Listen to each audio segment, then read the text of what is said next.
Hello everyone, this is Riya Singh, the currency analyst for Nirmal Bank.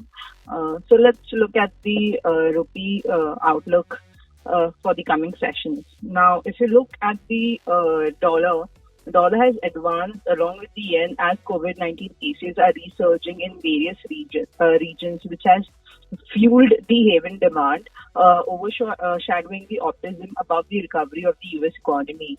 There has been quite a demand for the greenback coming from various central banks as they are holding of the dollar with respect to the risk pertaining to the COVID-19 cases, which are increasing right now.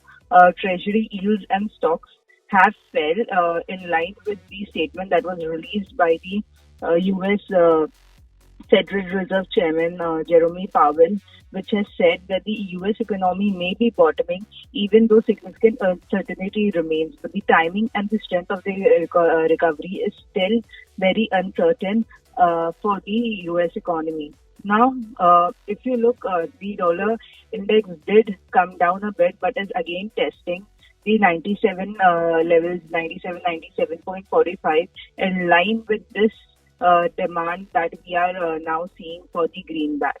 Now, if you look at the emerging market currencies, it has led a bit because of the COVID-19 rising infections, but also especially for the Indian rupee that we saw in the last sessions going beyond the 76 levels was in with respect to the tensions between the Chinese and the Indian troops.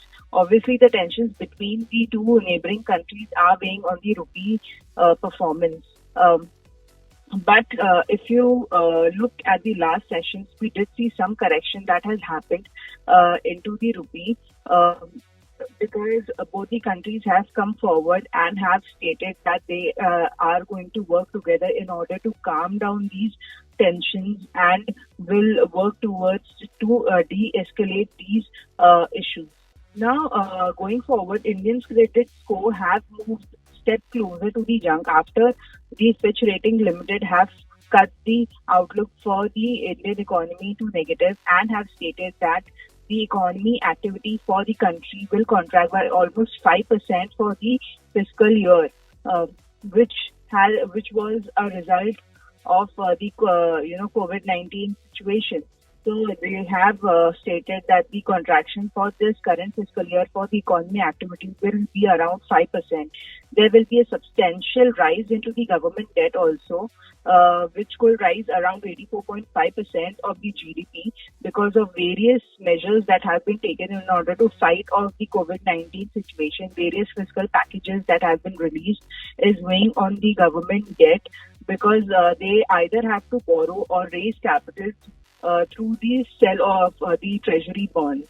So this will currently weigh on the government debt as well.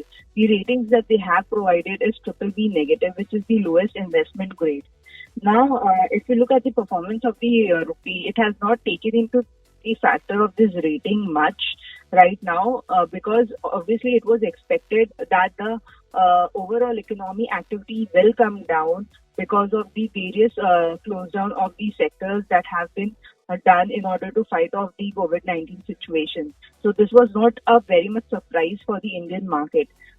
So it has not weighed onto the rupee, and we actually see rupee appreciate 7 paise in yesterday's sessions.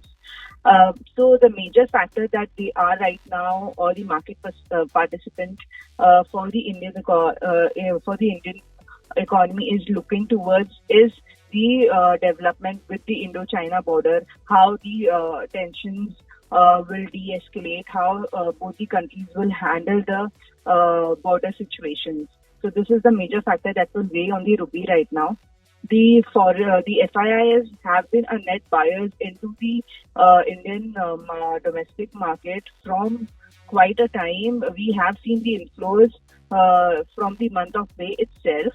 Obviously, the recent inclusion in the JP Morgan's emerging market bond will also potentially drive $14 billion inflows for the government debt as well, which is a positive sign. So going forward, the overall perspective for the rupee is actually looking very hazy, taking into the various factors. There has been negative news with respect to the economy, activity, and so on, which is actually estimated and factored in for the rupee.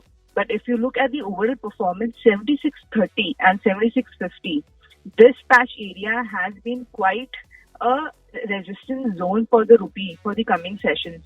I think with our forex reserves being at a record high, RBI is working towards balancing of the depreciation for the rupee, and it is not letting it to depreciate beyond these levels, which we are constantly experiencing as soon as it is moving beyond that. So I think these ranges will remain a crucial resistance for the rupee. In order, to depreciate it further, it has to breach these levels. So for the incoming sessions, we can definitely look for these ranges in order to buy or go long into the pair. So definitely look for a breakout of 76.30, 76.50 for the coming session in order to go long for the pair. In order to go short for the pair, look for a breach of 76 levels. I think once this China border, the neighboring countries' tensions slow down a bit, I think we can definitely see some appreciation coming into the rupee. So definitely look for a breakdown of the 76 levels. So go long for the rupee above 76.30, 76.50, and in order to take a short position, look for a breakdown of 76 levels. So this is the view for the Indian rupee for the coming sessions. Thank you. Stay home, stay safe.